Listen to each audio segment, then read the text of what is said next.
आर्य गुप्ता खंड 1 प्रतिलेखन संख्या 61 एवं 62 गति 85 शब्द प्रति मिनट।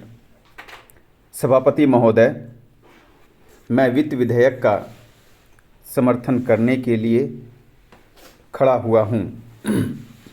उत्तर प्रदेश की जनसंख्या बहुत बड़ी है और उसका क्षेत्र भी बहुत बड़ा है,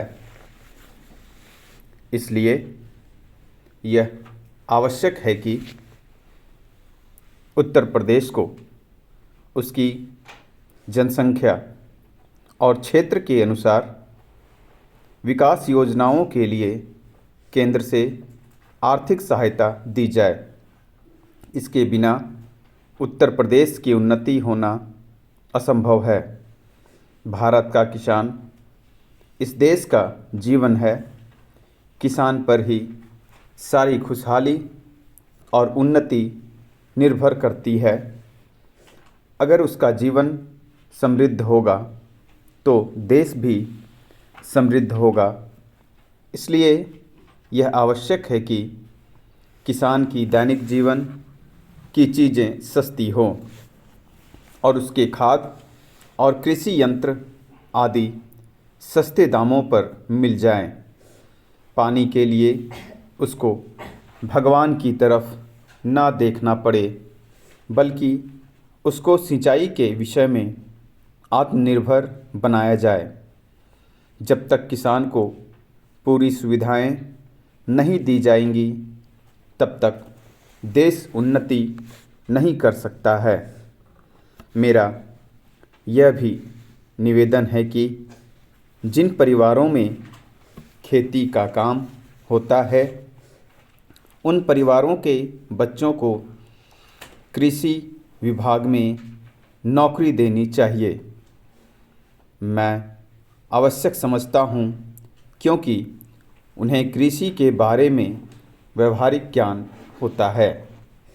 सभापति महोदय, वर्तमान सरकार ने समाजवाद की नीति अपनाई है और सरकार समाजवाद की तरफ एक कदम बढ़ा रही है, लेकिन हम देखते हैं कि बड़े और छोटे सरकारी कर्मचारियों के वेतन में बड़ा फ़र्क है। कुछ अधिकारियों का वेतन हज़ारों में है, जबकि चपरासी आदि छोटे कर्मचारियों को सिर्फ 5,000 या 7,000 रुपये मिलते हैं। आज वेतन में यह जो फ़र्क है वह समाप्त होना चाहिए। मेरा निवेदन है कि सरकारी कर्मचारियों के वेतन में बहुत ज़्यादा का अंतर नहीं होना चाहिए। तभी हम कह सकते हैं कि हिंदुस्तान में समाजवाद है। किसान की रोज़ाना के उपयोग की चीज़ें बहुत महंगी होती जा रही है। देश में महंगाई दिन प्रतिदिन बढ़ रही है और सारे देश में बेचैनी फैली हुई है।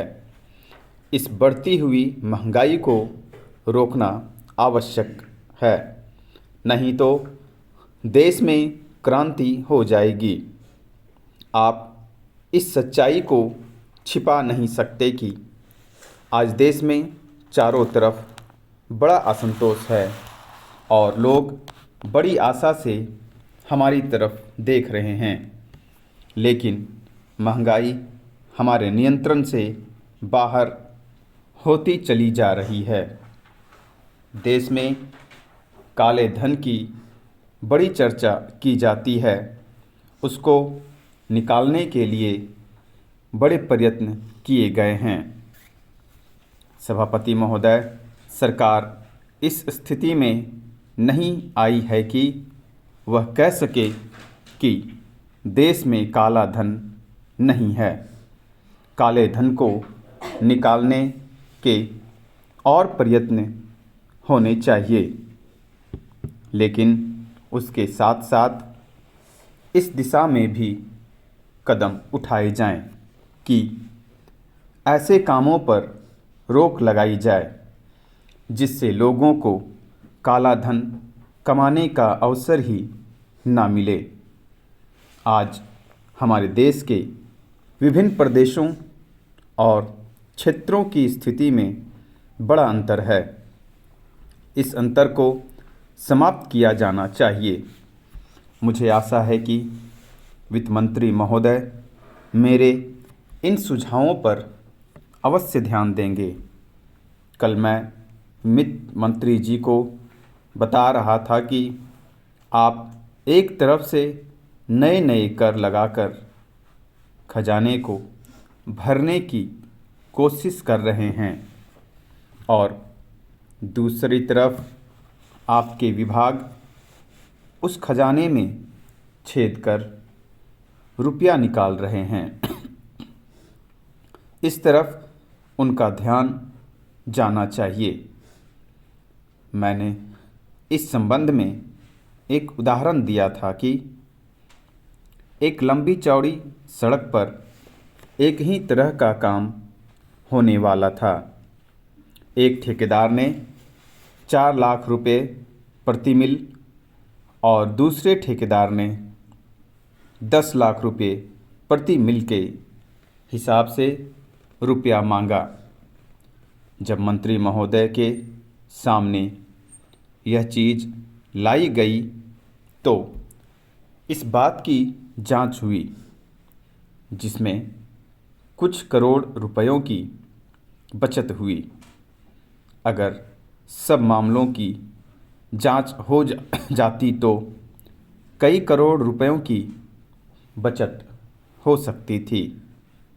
जैसा कल मैंने वित्त मंत्री जी से कहा, उन्होंने 2 करोड़ रुपए की छूट करों में देकर हम पर एहसान लाद दिया।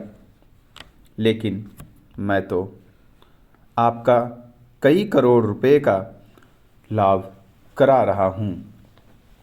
आप इसकी जांच कराइए और देखिए कि कैसी लूट हो रही है।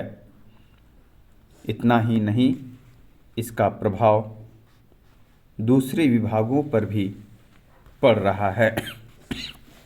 वहाँ पर जो दूसरे विभाग काम कर रहे हैं उनकी दरें भी बढ़ रही है या दरें बढ़ने के लिए उनकी मांग बढ़ रही है।